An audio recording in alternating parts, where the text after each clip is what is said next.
Hey everyone, it's me, Lindsay, and this is my reflection on the research paper and the whole writing process. So, despite the fact that I knew little about the event, I chose to research the passing of the 13th Amendment, which outlawed slavery and involuntary solitude here in the United States, and it actually passed in 1864.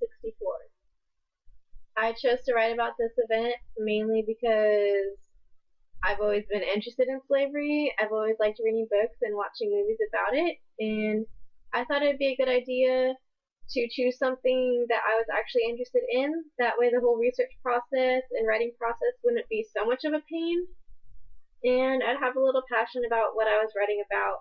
That way, maybe my paper would be a little bit better. I'm not really sure. Um, After a lot of searching online, I found both my primary and secondary sources from the Gavilan College Library website. It had a link to primary sources, and I just typed in the 13th Amendment, and a lot of stuff came up on slavery. And I had to search through it because some of it actually didn't deal primarily with the 13th Amendment. And after a lot of searching, I chose to go with a book, which is called The Slave Narratives of Folk History in the United States, with interviews from former slaves as my primary source. And I mainly went with that because it has over 2,300 different interviews with slaves over a span of like 7 years. And I liked it a lot because it was really organized. You could go through and you could search by state, and then you could bring up people's names and you could read their narratives, or you could search by year and then by state. So it had like a lot of options for what you were looking for as far as slave narratives. Each of the slave narratives provided a lot of information about their own personal lifestyles, their experiences, the plantations they were living on, how they were treated, their responsibilities, day-to-day life, just things like that. And I found that just really interesting just because I felt it was a little more personal, and I liked that instead of just reading something that told me facts. I kind of liked reading what everybody had to say and then kind of getting the valid information and a combination of facts from them and kind of having to eliminate out their opinions, but at the same time it still had like a real authentic feel.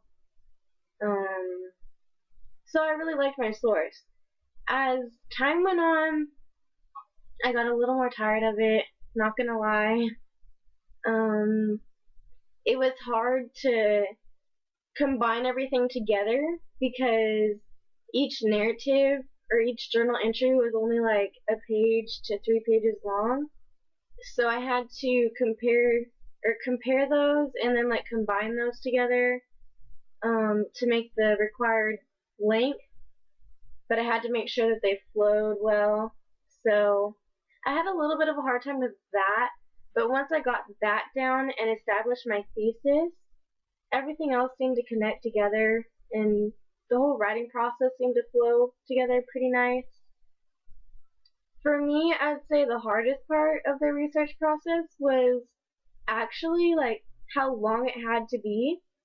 I'm not gonna lie, most of my research projects and papers I've had to do, I do them in like 2 weeks, maybe a month at the most. So for me, spending 3 whole months on just one issue, one source, one paper was just way too much. It was just, this is the hardest paper I've had to do. Like, I found that a lot of the primary source paper assignments and homeworks were unnecessary or way too similar.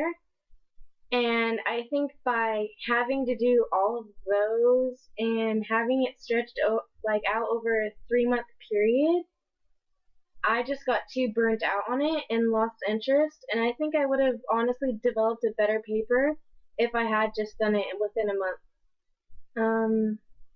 Other than that, the main things I learned were I got a refresher on what primary and secondary sources were. I'd covered them in classes before, but I hadn't actually like analyzed them, dealt with them differently, and combined what I learned from them into a paper.